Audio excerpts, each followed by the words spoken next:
we began the sugya to investigate the concept of tshuva. Not so much how to do tshuva, that, we know what we have to do, but more what is tshuva in more an essential sense. What is tshuva? What's in penimiyus? What's happening with tshuva? So again, I just want to go through like sort of the kitzur what we mentioned last week, and then take it from there. So it's like this. We started with basically two questions with the Rambam.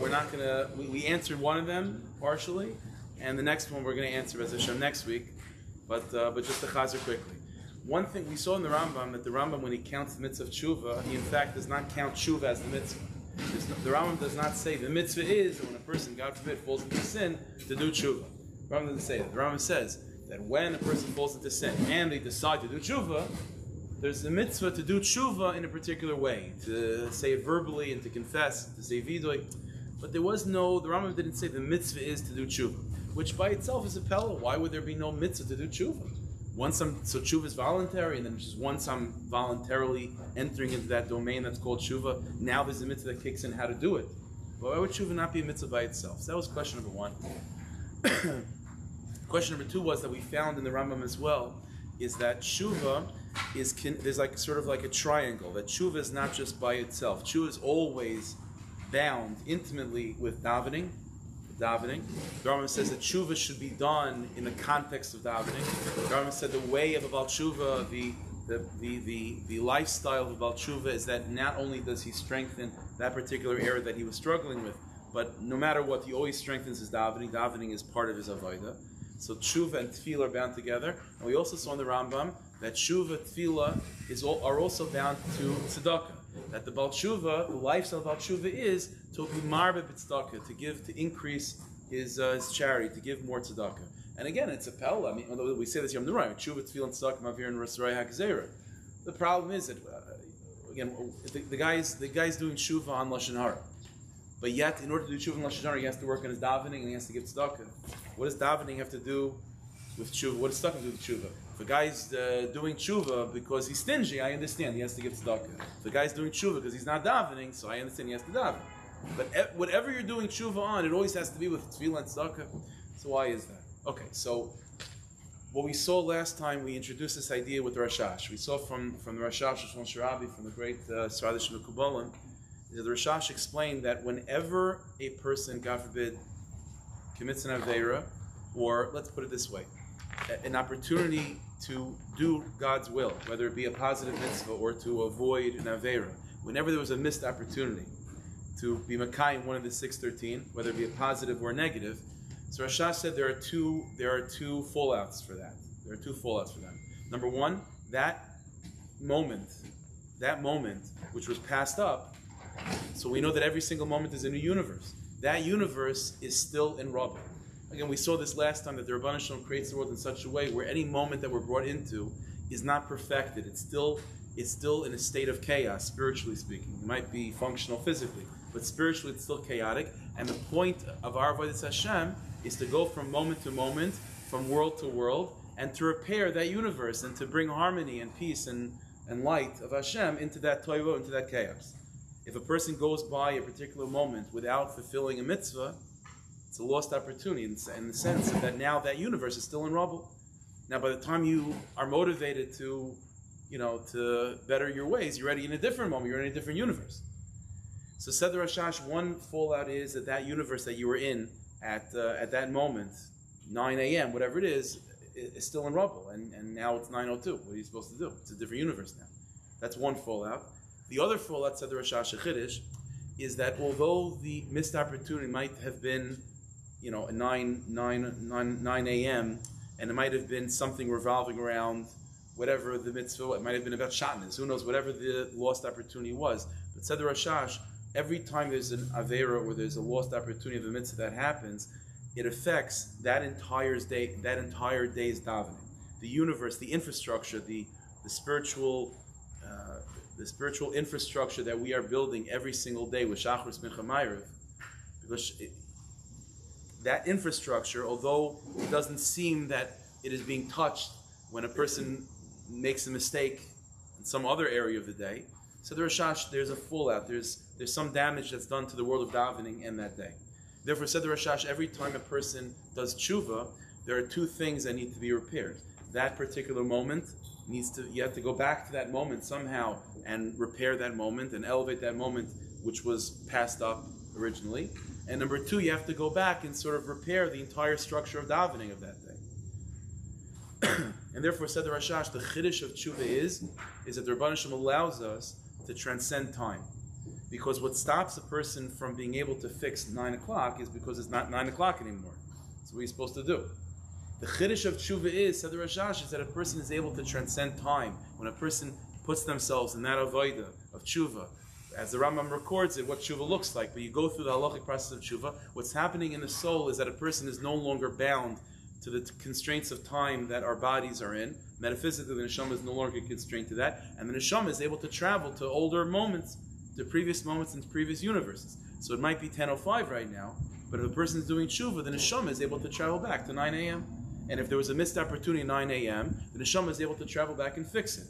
And it's not only able to fix that moment, by doing that, it's also able to then repair the entire davening of that particular day. That was the Chiddush Rashash, and that's why we saw in the Rambam, that's why, at least to partially answer the question, that's why tshuva and tefillah are always bound together.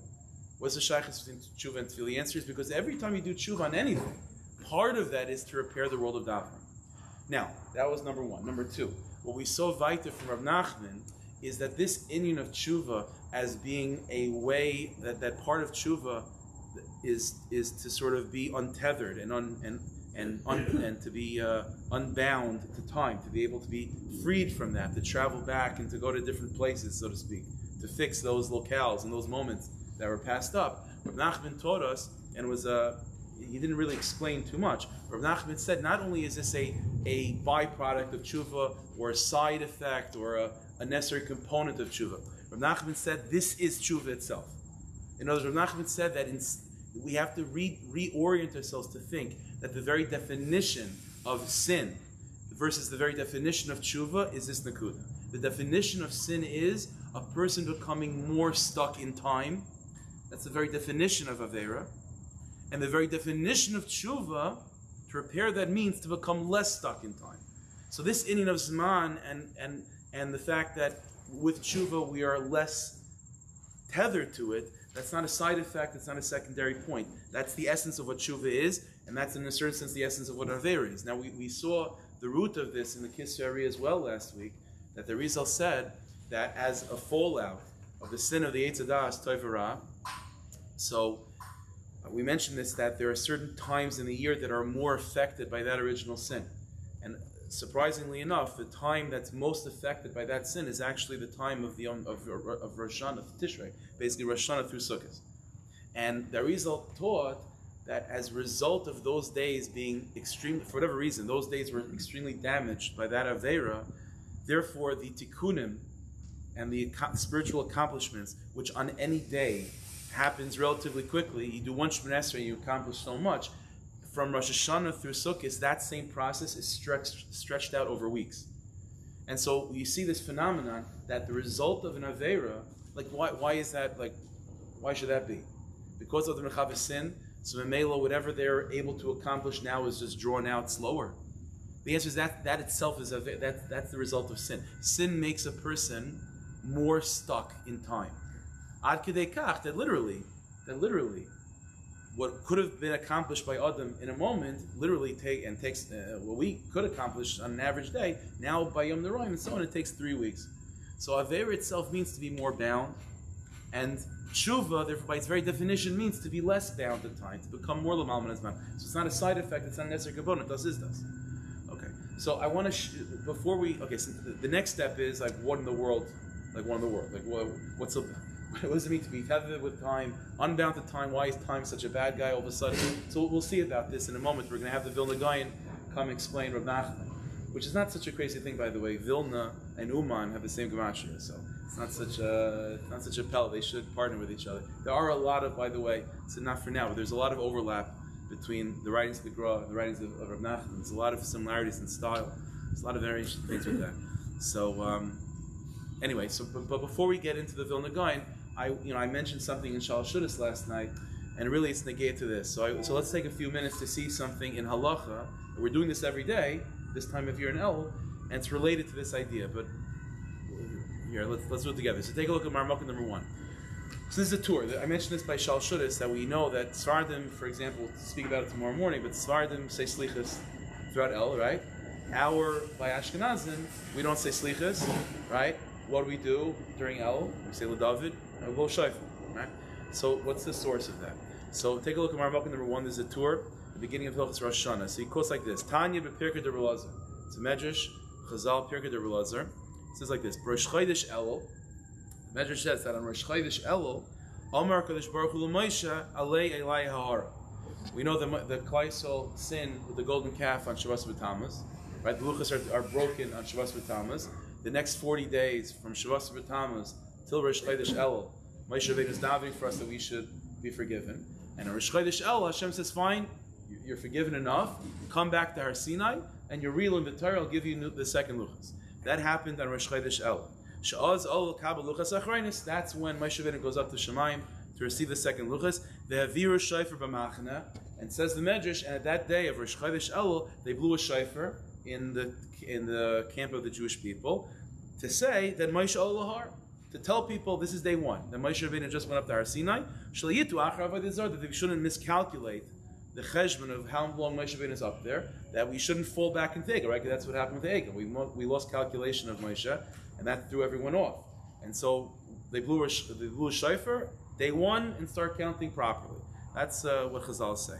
HaKadosh Baruch Hu nis'ala b'osei shofar, and the Rebbeinu Shalom was elevated. The Shechina went up to Shemayim with that shofar. Shneimar Ol Elokim b'Yisrael. Fine, that's the Medrash. Says the Torah. Lachin Iskinu, it's a mistake. Lachin Iskinu Chazal. Because of this, Chazal were Masakin for Ashkenazim. Does Sefardim blow shofar also? El? You do that? At least Ashkenazim. Okay, I don't know. So probably. Lachin Iskinu Chazal. So Chazal were Masakin. Sheyutaykin Rosh Chodesh Elul. B'kol Shana v'Shana. That we should blow shofar also Rosh Chodesh Elul every single year. That's number 1. Says the Torah. V'kol HaChodesh. And as an extension of that, the minig then developed to blow shofar not just Rosh Chodesh but throughout the entire month of El. K'dei lahazi Yisrael sheyasu tshuva, in order to motivate us and to inspire us and to remind us to do tshuva. Shenemar mitaka shofar beer. The shofar is always a sound that evokes Yiras Hashem and tshuva. U'k'dei la'arviv hasadin, and in order to confuse the sadin. Okay, so the Torah brings down 3 reasons that there's shofar blowing these days. It starts off because that on Rosh Chodesh El they blew the shofar to tell Klal Yisrael day 1 when Moshe Rabbeinu goes up. So we blow Rosh Chodesh El. Okay. Then the Torah says, and it's also the whole month to remind us to do tshuva, and it's also to confuse the sun. So what are all these 3 reasons? So if we take a look at Marmukah number 2, the Bach, on the Torah. So he explains. He says like this: It started off. The minig started off Rosh Chodesh El, to blow shofar Rosh Chodesh El. Why? Because that's when Klal Yisrael blew the shofar with Moshe Rabbeinu going up. But ufi shadayin lo yadanu lama taikin kol hachodesh. So where did this idea come to blow the whole month? So Amar. So now the Torah extends that it started with this idea of blowing shofar Rosh Chodesh El, but the minig then developed the whole month because in order to motivate Klal Yisrael to do tshuva. To motivate Klal Yisrael to do tshuva, maybe start a week into El, Sepis, a whole month. Okay, we started Rosh Chodesh because of the Moshe Rabbeinu cheshbon, right? So we continue with that to do tshuva. But now you might ask a question: the Gam Kol Aseres Yemei Tshuva Yisku? No. So if the reason why we're continuing to blow throughout El is for tshuva, then why do we stop after Rosh Hashanah? Aseres Yemei Tshuva also. Why not blow then? Kedei Lahazer Al Tshuva. It's also good. It's called Aseres Yemei Tshuva, right? So Al Kain Omar Kedei La'arviv Hasadin. That's the last reason that the Torah brings down, that there's another component of confusing the sudden, of having the sudden shouldn't know what day it is and where it is and things like this. The sudden shouldn't know when Rosh Hashanah is. And because of that element, that part of shofar is to confuse the sudden, to throw him off the scent of Rosh Hashanah, that he shouldn't know what day Rosh Hashanah is. We're blowing today, we're blowing tomorrow. He's all confused. So Memela, there's no reason to blow after Rosh Hashanah, because that's a major component to confuse the sudden of when Rosh Hashanah is. Okay, so it's always like this. Enigla, separate, disconnected points. So you have three different points over here with our shofar blowing throughout El. Point number 1, it's the Zecher, it reminds us of Klal Yisrael in the desert, that they blew the shofar for Shchai Shel to tell Klal Yisrael what they, number one, is that they should keep cheshbon properly. Point number one. Point number two, we want to inspire ourselves to do tshuva, so go throughout the month. And point number three, we also want to confuse the sudden to throw him off when Rosh Hashanah is, so we also want to blow through, throughout the entire month of El to confuse him. So like I said, in Igla it's always disjointed. But Nister, penimiyus the neshama always comes to unite. The side over here is based on what we were just talking about. The essence of tshuva is to become less tangled in Zman. The more tangled a person up is in Zman, the more of a siman of Aveira. The definition of tshuva is to be a little bit separated. And so, even if we're not talking about being lamal min hazman, but being in control of time, and knowing what time it is, and not being confused by time, and not being overwhelmed with zmanim, and that's also a certain sense of becoming a little bit less tethered. And so all these inyanim of knowing what day it is, that Klal Yisrael should know what day it is, that this is day 1, and this is day 2, and this is day 3, and it's the sadna that should be confused in terms of zman, that itself is tshuva. So these three inyanim of remembering what it was in the midbar, that every Klal Yisrael now knew what day it is, right? And the second reason of we want to inspire ourselves to do tshuva. And number 3, the sudden should be confused with Zman, but not us. It's all the same inyan. It's the same, that's the side of tshuva. The side of tshuva is to become less mavulbul and less enmeshed in Zman itself, and a little bit more detangled, disconnected, and have a better perspective and vision over Zman. To be less controlled by Zman, as opposed to you be the one to control it. That's the idea. But what does this all mean? What's this inyan of Zman? What's our relationship with time? What does this tell us about tshuva? So like I said last week, this week is still going to be concept, okay? Next week, Bez Hashem, we're going to make it, I'm going to try, make it l'maisa. What does this tell us about the emotional experience of tshuva? But just the concept. So like I said, we're going to learn a piece from the Vilna Gaon. So in Marmukah number 3, we have a piece from the Likutei HaGra. Now this is it's definitely from the Gros Beis Medrash. I tell you that. It's definitely from the Gros Beis Medrash. It's questionable whether this is mamish the Ksav Yad of the Gra, from his Talmidim, but it's definitely from his Beis Medrash. This is printed, it's in a printing of the, there's a pirush of the Gra on Sefardi Tzneis, Chelik of the Zohar Kodesh. So in one of the newer printings of that, in the back, they found these Ksavim, somehow, whatever, and they printed it together. So this is a piece from the Likutei HaGra, and he's talking about this inyan of the relationship between the human being and Zman. It's Peldig Gezach. So he says like this, Marmukah number 3. We'll go through it together. Ki Adam v'Azman. This relationship between the human being, the Jew, and time. Hu Zachar u'Nekeva. He says the way to think of this is that the relationship between the Jew and time is a relationship between a Zachar and a Nekeva. He says like this, so Klal Adam v'Neshamas.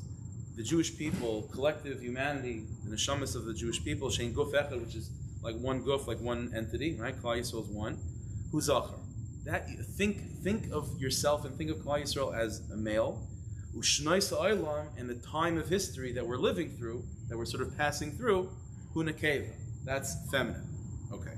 Ve'itivu asher dibra chachamim. It's interesting. And said the Vilna Gaon, and because of this, it makes a lot of sense. The sprach, the saying that philosophers have, makes a lot of sense. Shazman rei ha'adam v'ayaveh. The saying the philosophers had is that time is a man's best friend. Not dog, but time is a man's best friend. So he says the Vilna Gaon. So says the Vilna Gaon, that's mamish correct. Because just like Ezer Kenegdai, a person's best friend really is their wife.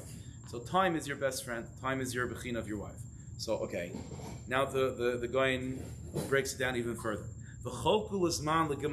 Now, we know time is divided into 3 parts. This is obvious. Avar, Asid, V'hayv. Past, future, and present, right? Past, present, future. Those are the 3 parts of Zman. Now, we take that for granted, like, of course. We can't think of there being any other option. Like, of course, there's past, present, and future. But you have to think about it, like the Rebbe Shalom made the world in such a way. Why? Shehi neged nefesh, ruach, neshama shel adam. Because again, if time, think of time, again, we'll have to see what this means. Time is the nekeva versus the person, which is the zachar. So every element of the zachar is going to have his parallel in his nekeva, right? So physically, right? So the human being, the zachar has a head, a torso, and feet, right? So the nekeva also, they match each other. It's a shidduch. It's a ziv. It's an ezer kenegda. So says the Vilna Gaon, when it comes to a neshama, the human being, there are three basic components.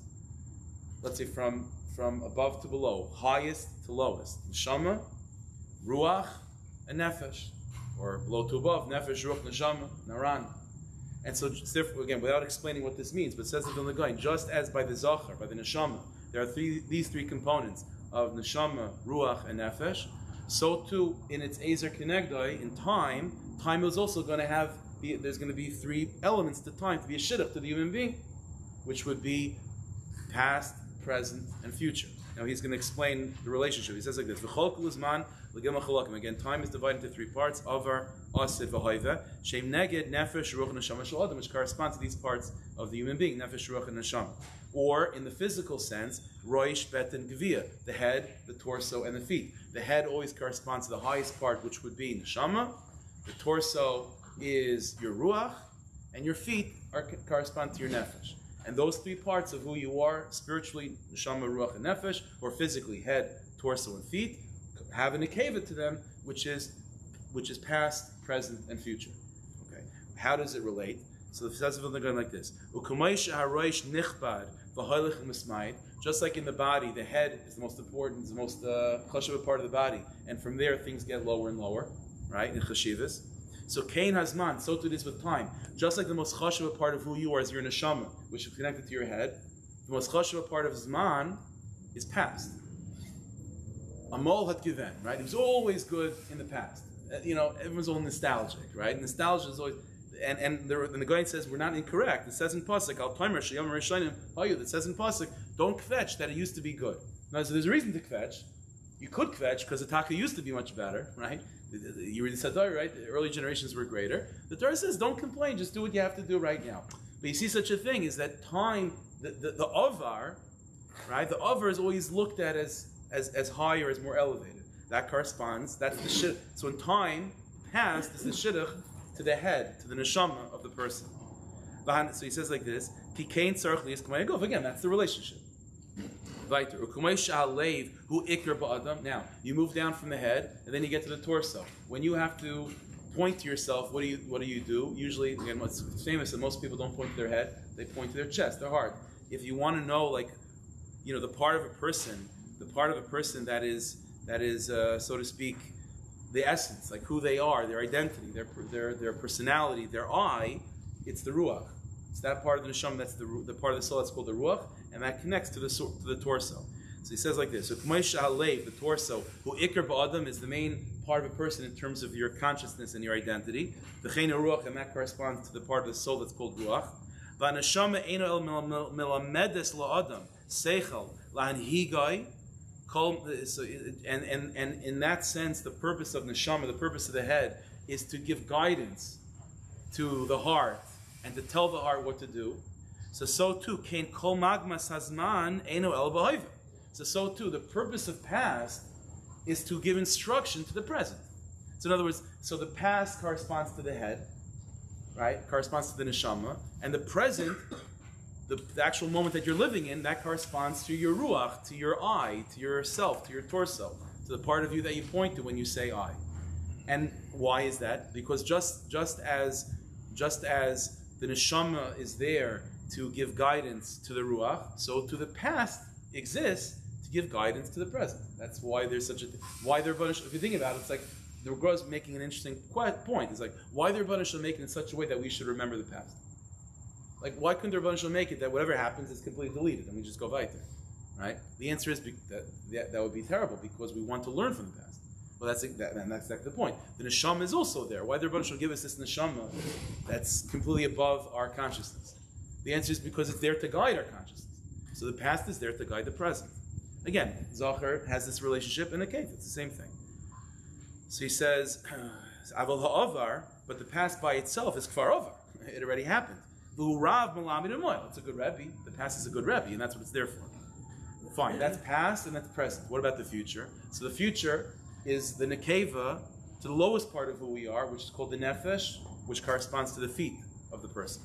The ha'asid, when it comes to the future, al teitz tzaras machar. The future, that's what gives us real problems. because people get completely fixated on the future, and they become all stressed and nervous and anxious about what's going to be. And says the Vilna Gaon, "Al teiter tzaras malcha." Why are you getting nervous? Why are you getting upset and bitsar over tomorrow's inyanim? The future is not something that a person should be focused on so much. Should not be focused on. It's not yours. And you're worried about a world that's not yours yet. That's true with time. So the future corresponds to a moment in time that very often drags us down. And it's not something to be focused on too much because it's not. There's nothing you can do about it. All you can do is affect the moment of right now. The oivet can't really affect the future so much. And so focusing on the future by itself drags you down. And that corresponds, says the Vilna Gaon, to what part of the body? The feet, which is mamish, the part of you that gets dirty, the part of you that is touching the floor, the part of you that's low. And so just like within the person, the feet are the lowest part. And the part of the soul that are connected to the feet is called the nefesh. And the nefesh means the part of you that's drawn to low things. So in time, the shidduch with that, the nekeva for that, is the future. Because the future also, whenever you allow yourself to go into that place that's called the future, usually it just brings anxiety and worry and nervousness, and there's nothing you can do about it anyway. So why even focus on it?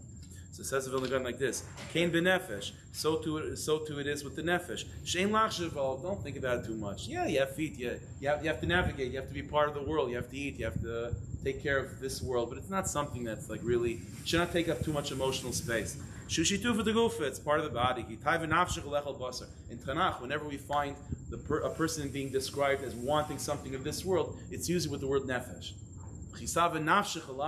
When your nefesh wants to eat meat. That's the part of you that's low. It's the feet part. It's the future. It corresponds to the future, which usually just takes you to no good places. So just learn from the past and better the present, and the future will take care of itself. The mela, you don't have to think about it too much. So you have a good head, you have a good torso, and the feet will carry you where your head tells your heart to go.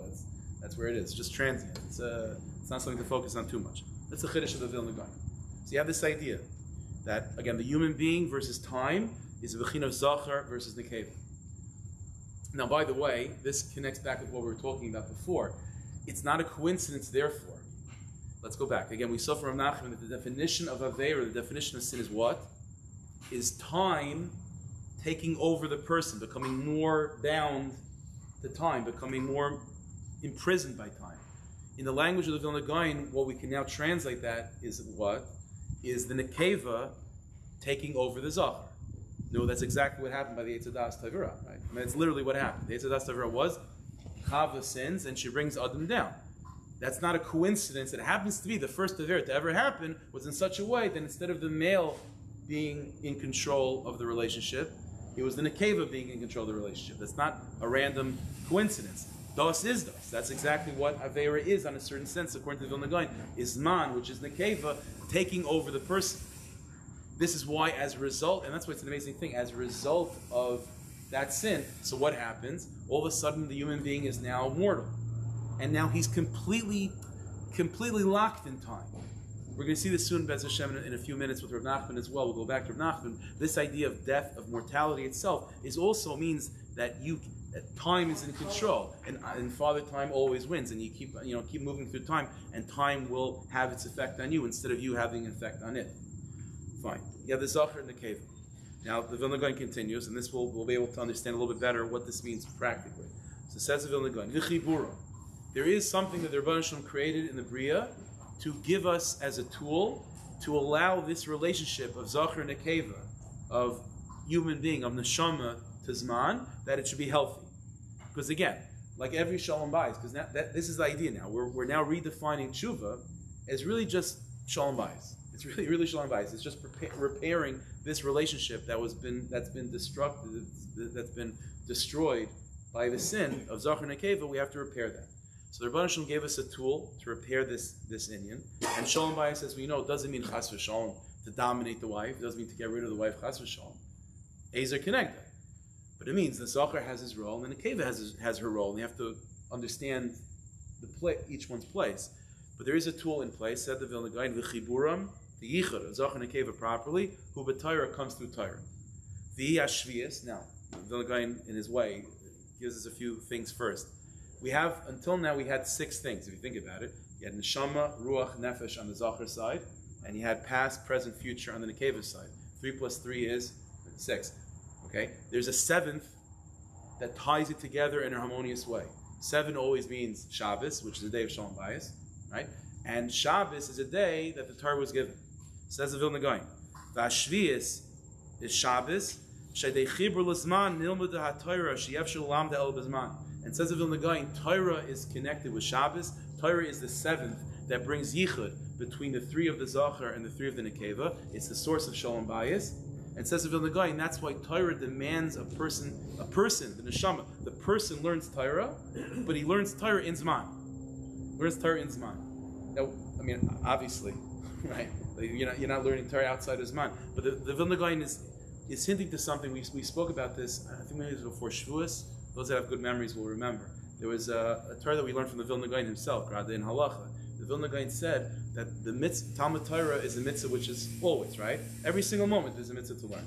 Unless you're busy with other things, there's always a mitzvah to learn. But the Vilna Gaon had a chiddush that it's not the pshat, there's just always a mitzvah to learn. The mitzvah of Talmud Torah, according to Vilna Gaon, is a mitzvah of Zman. Every single moment obligates Torah. In other words, you have some mitzvahs, so Lulav and Esrog is a mitzvah that's coming from a certain Zman. It comes from the Zman of Sukkot. Talmud Torah also comes from Zman. It happens to be, it comes from every single moment. But it's a Zman Dika mitzvah. That was what we saw from the Vilna Gaon back before Shavuos, I think it was. And the Vilna Gaon over here, I think, is probably referencing that Yesod that he writes in the Bir HaGron Shulchan Aruch, is that this idea, so why is that? Why the Rebbe shall make it that Torah learning is something we always, it's a constant thing, it's like Lamal Men Azman, but yet, halachically speaking, it's an obligation that's actually emanating from every particular moment. So every particular moment is telling you to learn. So why do we have to think of it like that? Just think of it as above time. The answer is, that's the side of Torah. The concept of Torah is to connect the human being, which is in truth above Zman, and give him a healthy balance and relationship to Zman itself. So Torah has to have those two qualities of, on the one hand, being a constant, which is a sort of above time, but yet being obligated by time. Making that yichud Shalom Bayis, right? Shalom Bayis doesn't mean only Zachar or only Nekeva. It means yichud. So he says like this. He goes on more. Torah now. Torah itself is just a beautiful growth. It says Torah, Yikalel's Dalet. We know Torah is comprised of 4 parts. Pardes, right? Pshat, Remez, Drush, and Side. 4 levels of interpretation, 4 levels of learning. But says the Vilna Gaon, Gimel Rishainas penimiyus, the first 3 levels, the higher 3 levels, the more inner levels of Side, right, Drush, and Remez. So he says that's really what Torah is. We're going to see in a second. The 4th level of Pshat, that's just practical how to do mitzvahs. That's not really Torah. If you want to identify which levels of learning are Torah, true Torah, it's going to be Side, Drush, and Remez, which are not practical per se, and that's exactly why they're Torah. You want to put on tzitzis, so of course you have to learn how to put on tzitzis. That's the Pshat. So when you learn Pshat, it's not so much Torah, it's more mitzvahs. But if you want to learn Torah, pure Torah, it's going to be those 3 levels of Side, Drush, and Remez. So you have a 3. So you have the 3 of the Zachar, Neshama, Ruach, Nefesh, 3 of the Nekeva, past, present, future, and the 3 levels of Torah that unite them, which is Side, Drush, and Remez. And Pshat, like I said, Pshat is there, but that's more practical to fulfill mitzvahs. And he says an amazing thing, V'hin Gimel Yoim Hashvi. What's he talking about? These are the 3 Yoim Hashvis. So in the Kavanis and the Arizal, we find this idea that in Vayichulu, that we say Friday night, we say it in davening, we say by Kiddush. So Vayichulu, it says Yoim Hashvi 3 times. It's Indian in the Kavanis. And that's what the Gaon is referencing over here, that the 3 Yoim Hashvis of Shabbos is corresponding to the 3 parts of Torah, which is Shabbos. Side, Drush, and Remez, uniting the Zachar, the 3 parts of the Zachar, the 3 parts in the Nekeva. That's what you have. Okay. Avla Poshet Eino Ela Kedei Las Mitzvah. The Pshat is not counted because Pshat is just in order to allow us to do mitzvahs. Mashenkin Begimel Halalu, however, the first 3 levels of Side, Drush, and Remez, Shein El Torah, that's pure Torah itself. Okay. So now, and then the Vilna Gaon takes us one other step.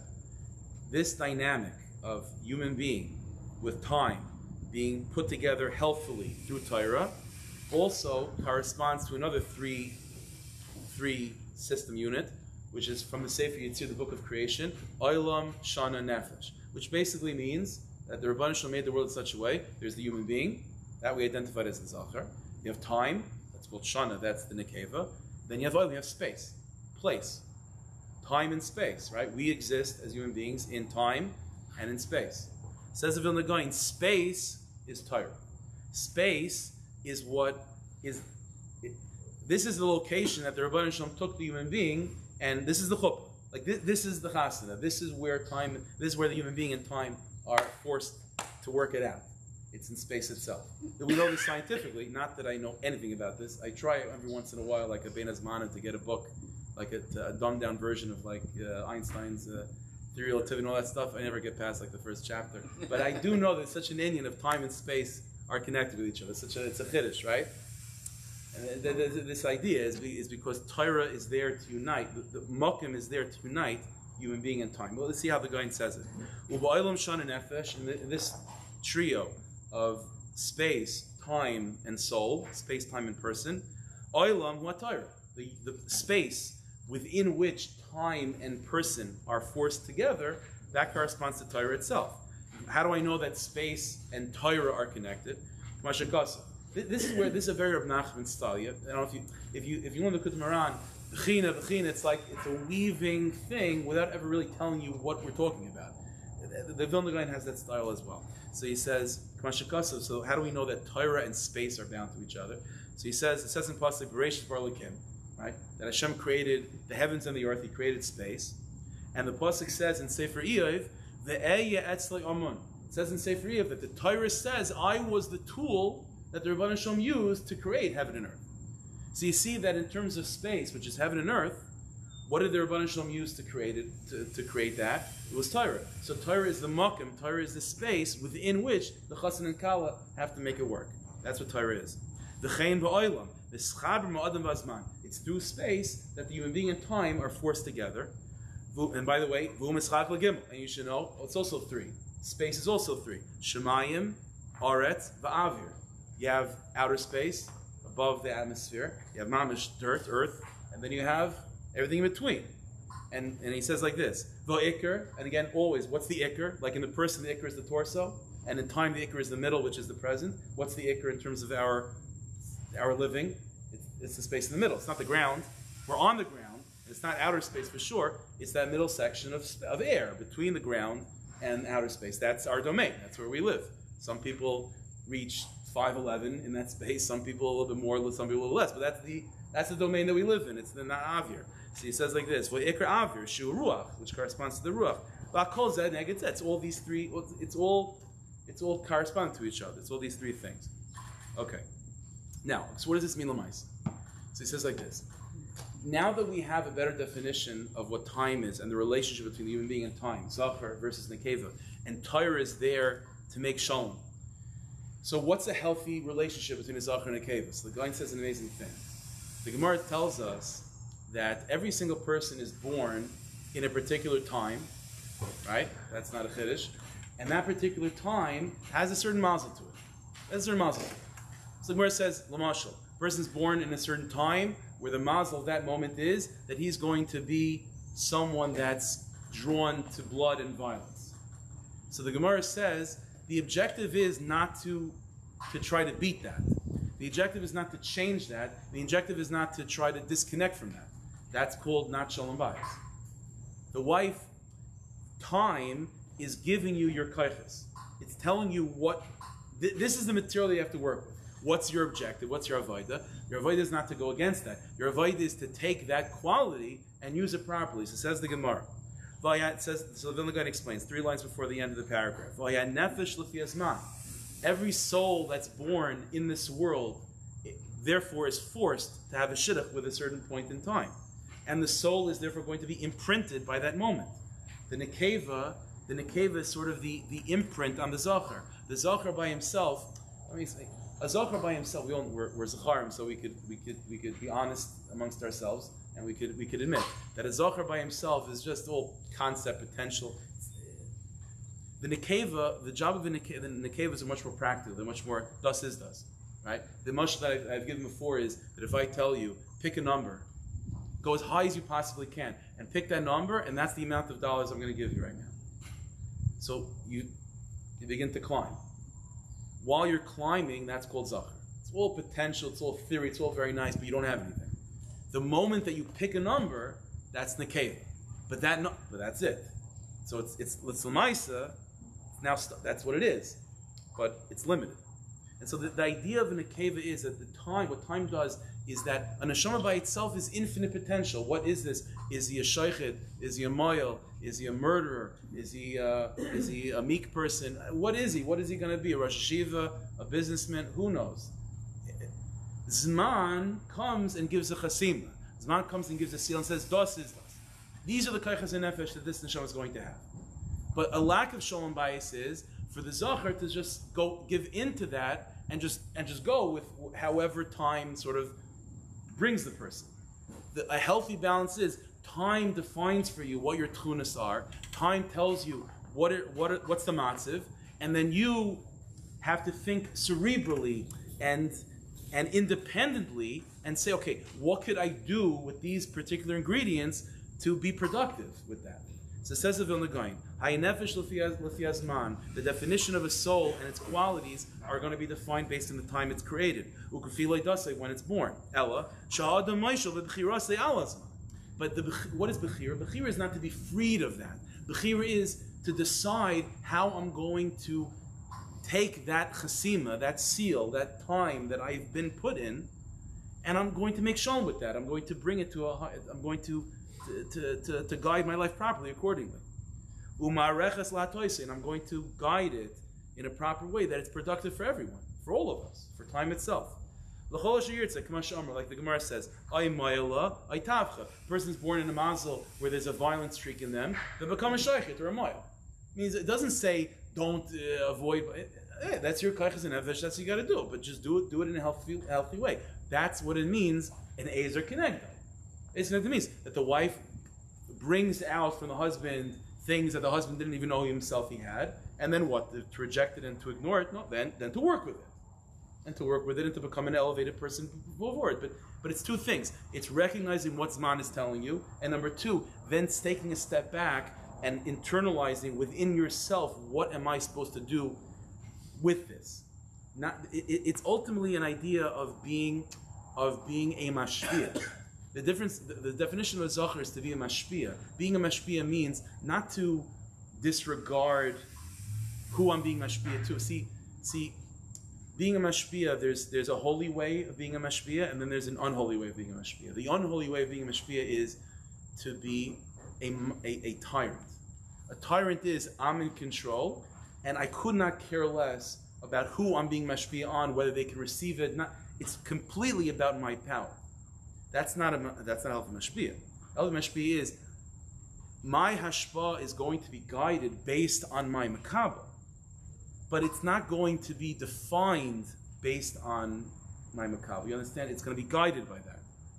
And so the time is the makabel, and you are the mashpia. And so you are ultimately going to be guided.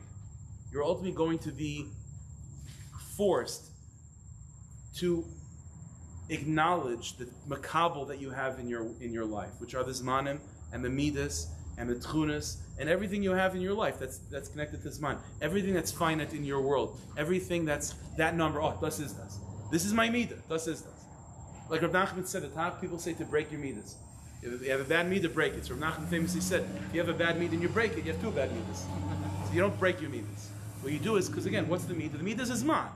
And it's does this does. It is what it is. The idea is not to be a tyrant over it and to dominate it and to break it. That's unhealthy for everyone. The tachlis is, this is my makabel, and my makabel is telling me what type of hashpah I have to give. So now that I know what system, what sugya I have to be mashpia with, now I take a step back within myself and I think, what is going to be more productive for me and my makabel to go forward? And in this case, the case would be to be a shaychet or a moyel. So it's not avoiding the makabel, but it's being guided by that. But at the end of the day, the hashpah is something that you have decided within yourself based on your own will. You're not being forced by this man, but you're being guided by this man. That's the definition. That's the definition of a healthy mashpia. So he says like this. That's what it means. The kivshua, to conquer it, but not in a tyrant way, to be in control. The chazak to the yisel ishmael, to be a man, to be a mashpia. Umikol makim, nevertheless, eishes chayal teres bala. But the nekeva ultimately is the guiding force. Without the nekeva, then I'm just sitting there just dreaming about a number. There's no avoid. Nothing's happening. So it's the nekeva that does that. So in a healthy way, so let's reorient ourselves. So what we have now based on this is that a better definition of what naver is. Again, let's go back. We said what is sin and what is tshuva. Sin and tshuva sin means more zmandik, more connected to zman. What does tshuva mean? To be less connected to zman, more above. And the way the Vilna Gaon is now interpreting this in terms of zachar and nekeva, what it real boils down to is, and it returns to a very simple point, and this is ultimately the very essence of what tshuva is: who's in control? Who's in control? The definition of an avera means that the circumstances of my life, the zman that I find myself in, the nekevas, the finite midas and boxes that I have been put in, that controls me completely. Doesn't just guide me, and I don't just see them as markers and indicators of what type of influence I have to have in the world. No. I am stuck in that. So the guy is born in a mazel that he's violent, that he has a temper. So there's two ways to look at it. A veridic way is what? Is that that's the box I'm stuck in. And that is basically the nekeva taking over the zachar, turning the zachar into a little lemela. The zachar is all of a sudden now just makabel, yes, sweetheart, whatever you say, I have no sense at all, I'm just a shmata. And spiritually speaking, it means that I am now completely in this box, and does is does. And that's it. Or, no. You're a man, and you're a zachar. And a zachar means I am the one that influences. But what does it mean to influence? What am I supposed to do with the world? So the Ruach HaKodesh in my life telling me what type of influence I'm supposed to have in the world is my nekeva. My nekeva tells me what type of influence I'm supposed to have. Now that I'm born in this matzav that's called violent temper, I know that my avodah is going to influence the world in some way with that power. Shaychid Moil, that's the example of the Gemara, but something like that. So it's not there's two different things. That box that you're stuck in, that zman that you have, the nekeva, in a way of avera, when Chava is running the show, it means das is das. I'm stuck. I'm just flowing with it, and I don't have any will. I am not a force of influence. I am just passive. That itself is sin. That's taking a neshama, which is really transcendent, and saying that the neshama is completely subservient to that box that's called time. That itself is the biggest degradation to a neshama, is the very fact that the neshama feels that it's stuck in this particular box. What is the definition of tshuva? And because of that, so of course the person falls into mistakes. Because there's no self, there's no strength, he's not the mashpia. If you're not a mashpia, it means that you are the mushpa. Either you are influenced or you are influencing. Those are the two things. So either you're guiding the world and influencing it from a place of strength and of transcendence, or you are stuck in the world and you're being brought lower to it. So sin means that you have given in completely to that box that's called Zman. And whatever that Zman dictates, every single point in time, like we saw from the Rashash, that it's late, I'm sorry, every single point in time that you come in contact with starts off as chaos. Without you influencing it, without you bringing light into the moment itself is chaos. So if you allow that moment to run the show, then everything is just going to be more chaos. The whole tachlis of Avodas Hashem is what? Is to go into that moment, and what you're supposed to do is going to be guided by that moment, but what you're doing is influencing that moment. Influencing it in a way that's productive for that moment. And so whatever the tekufa is, you are not the victim of that particular moment. That moment is guiding you and telling you what your tachlis is. And then in that moment you do your tachlis. This is something the Baba Shreva was very much connected to when he spoke to people. People would come and they would complain about their tzaras, and the Rebbe always, he never just gave chizik stam. He said, stop thinking of yourself as a victim of that moment. Like, this is the tzar that I'm in, I'm stuck. And if you go with that mentality, then that moment, which without you is still in chaos, is going to just further chaos. The answer is, of course you're in that moment. That moment is a guiding light. It's not a box that you're stuck in. It's the Ezer Kenegda. It's the guiding light telling you what type of hashpah and influence you have to have. You have to be the zachar at the end of the day. That's the tikkun. That's shalom bayis. And ultimately, so in a certain sense, the nekeva is deeper. because the nekeva has this bina yisera, this intuition, this divine inspiration to know what her zachar is supposed to be doing. Because the zachar by himself might not know. I don't want to be a shaykhid in the moed. And the nekeva says, no, honey, you have to be a shaykhid in the moed. So the nekeva is the one that picks up on this. And so she has those antennas of bina yisera. But then the zachar has to look within himself and say, okay, now that I have this idea, now I'm going to be productive. The definition of tshuva, therefore, the definition of tshuva is simple, is that you are in control of your life. And you have been put in a position of influence and not of being influenced. That's the definition of tshuva. It's to become a zachar. That's the definition. That's the definition of tshuva. The definition of sin, of course, it brings you to shatnez and machal sasurs, but the definition of sin is to see yourself as someone that's influenced, as someone that's stuck in a particular box, and not the one that's in charge, not the one that's influencing. That's the definition of sin, is to be stuck in zman. And the definition of tshuva is to see yourself as a mashpia. That's the definition. Now, just to end off, I know it's late, but just this is cool. I just wanted to share with you. Not that I could explain it, I can't. But Marmuk number 4. This is the Likutei Moharan. Likutei Moharan gives an example. I'm not even gonna. We're just gonna see it. I don't know. You'll see what he's doing. I don't know. Not just like this. You should know. Ki ikar hasman. It's really a summing up of everything we saw. Ki ikar hasman. The definition of zman, and our sense that sometimes you have like a long day, right? People are like, oh, it's a long day, right? Now, obviously, any bar seichel knows the day is the same. Whether it was a Gishmaka day or not a Gishmaka day, it's the same. But the people have lush. It was a long day. So he says like this: Ki ikar hasman, this phenomenon that time sometimes feels longer, sort of like you schlepped along. Humach mashein navinim. It's because we don't have seichel. In the Riser of Nachman, seichel always means you're in charge. It means you're not passive. You're not secondary. You are the balabas. That's what seichel is. The Rebbeinu Shalom gave human being seichel. What's the difference between an animal and a human being? So animals have seichel too. So what's the real difference between a seichel and a human being? The answer is the seichel of an animal doesn't try, maybe on a very small level by some animals, but most animals don't try to take control of their environment. So you have beavers; they'll make the dam, but they're not building structures, and it's not why they don't have the intellect for it. It's not on the radar. They're not they don't have this idea of being a mashpia. The human being was given seichel. And seichel doesn't just mean a higher intellect. With that higher intelligence, something clicks, which is, I am not stuck in whatever box I was put in. I'm being guided by that box. So if I'm in the desert, I'm not going to start building types of structures that are more fit for some other environment. I'm going to obviously work with my environment, but I am in charge. I am the one that influences my environment. That's what seichel means. So says Rav Nachman, the more seichel a person has, the more time passes quick, the less stuck in zman you are. He says like this: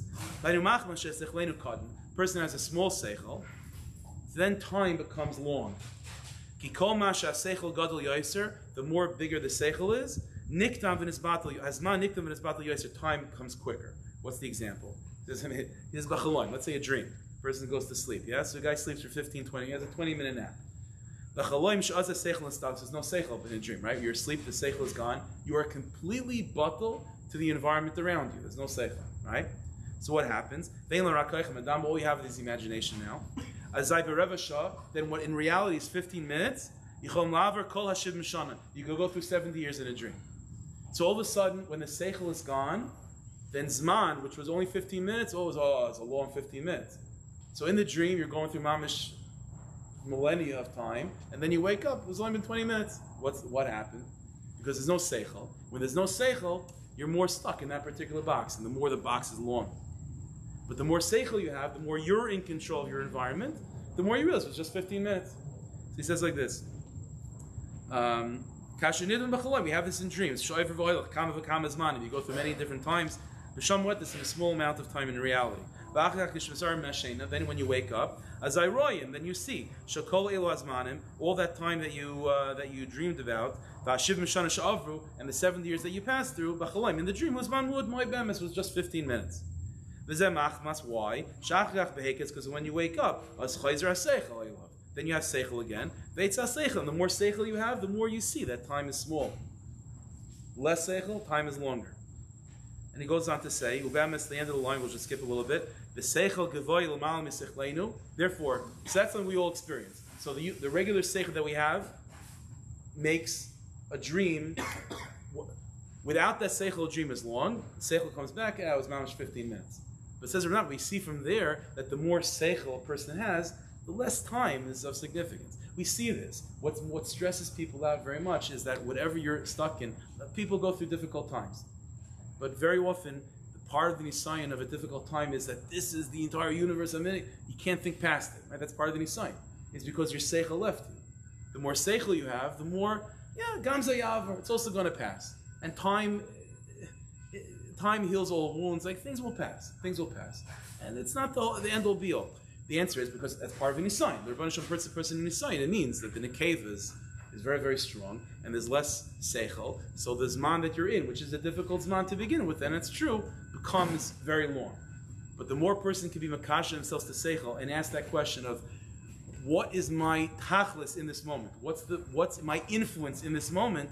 Then that's bringing more seichel into your head, and the more seichel you have into your head, then all of a sudden that moment that now you are looking as not a victim of, but the influencer of, then all of a sudden that zman is put in perspective that there's going to be a future zman, and then it's really not such an overwhelming experience. And he goes on to say, let's just finish off 4 lines before the end, by the period. Al Kain. So he says like this: Mashiach sha'avar olav ma sha'avar. We know that who's the oldest neshama? It's Mashiach, right? It says in pasuk by the first day of creation, Baruch Elokim Archavis Al Pnei Hamayim, that the Spirit of Hashem is hovering over the waters, and Rashi brings down, that's the Ruach of Mashiach. So Mashiach is the oldest neshama. So he says like this: Mashiach has gone through all of world history. He's very, very old. So does the neshama. Sha'avar olav ma sha'avar. Miyam bria sa'ilon. The Sava Masha Sava. The Saival, went through all these things. The Achar calls that, and what's amazing is when it comes to Mashiach, it says in pasuk, Yom Alei Hashem Yisparach, Hashem is going to say to Mashiach, Biniyata, you're my son. Ani hayom ilaticha. I gave birth to you today. Today's your birthday, literally, but like you were born today. It's a wondrous thing. Mashiach is the oldest neshama, and then when Mashiach arrives, he's going to say, "Amamish, I was just born today." Are you just born today? You're 6,000 years old, whatever. You're thousands of years old. The answer is Ach kol zamach masgoydel etzem seichel shel Mashiach, because what Mashiach is that seichel.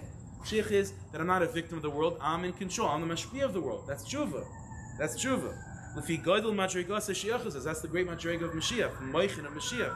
A redemptive mindset is that you're in control. You're the mashpia, not the makabel.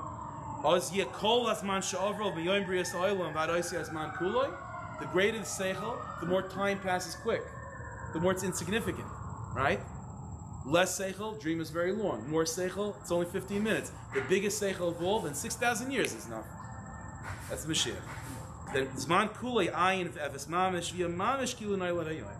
And that's the side of Mashiach. That's the secret of Mashiach. And that's what tshuva is.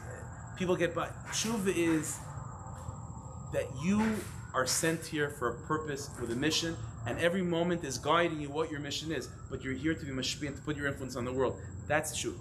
That's the essence of tshuva. And everything else takes care of itself. It all takes care of itself. You're not giving into the chaos. Averas come from being a victim of chaos, being a victim of time. Not a victim. You are the mashpia. You have that mashpia, that's tshuva itself. Hashem should help us. We should be to do tshuva and have good shalom bayis and learn Torah of his man, whatever. And we shall have Bez Hashem a good year. Okay. Hashem, next week, Bez Hashem, we'll try to tie it down Lamaisa and connect it back to Tzedakah, right? Remember? That's still something missing. Okay. Shkayach, everybody.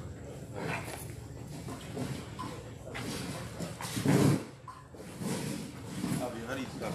Did the button? Like to stop?